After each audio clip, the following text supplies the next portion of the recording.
So welcome everybody to another review as read. Today we will review Korean Culture and History, Volume 2, Medieval History of Korea. This book is a book on the history of Korea from the Three Kingdoms era to the end of the Imjin War, or rather the medieval war between Japan and Korea. Now interestingly, the book is also written in Korean and English, and is meant to be used as a learning tool for Koreans to learn English and vice versa. So as per normal, we'll talk about the pros, cons, and a conclusion. So let's get into it.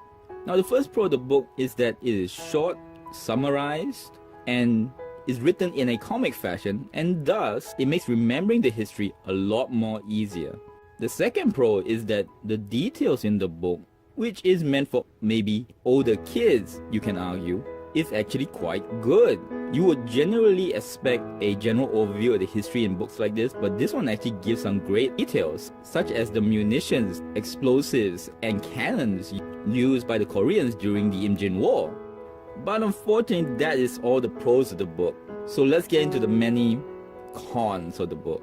The first con, and it is a major one, is the English in the book. Now, I can't read Korean, so I can't speak to that, but the English is subpar at best. The grammar is off in many spots. And another factor, which is the author's assumption on the meaning of words and the history of things, makes a lot of the information in the book inaccurate, such as when he stated how Koreans invented gunpowder, only to contradict it in a page, or how he stated Hideyoshi defeated all the shogunates, when there was only one shogun.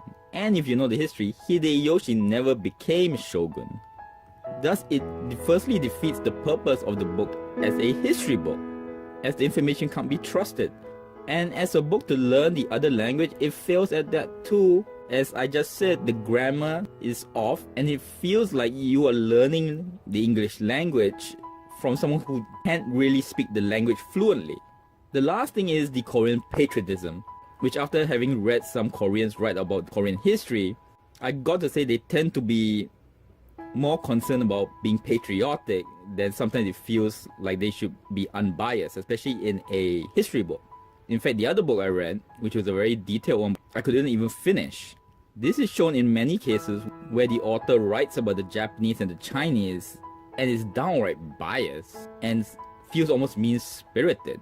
In conclusion, this book is good for nothing but if you wanted to know the absolute overall of Korean history, and even then you have to take every bit of history. You learn from the book with a huge grain of salt.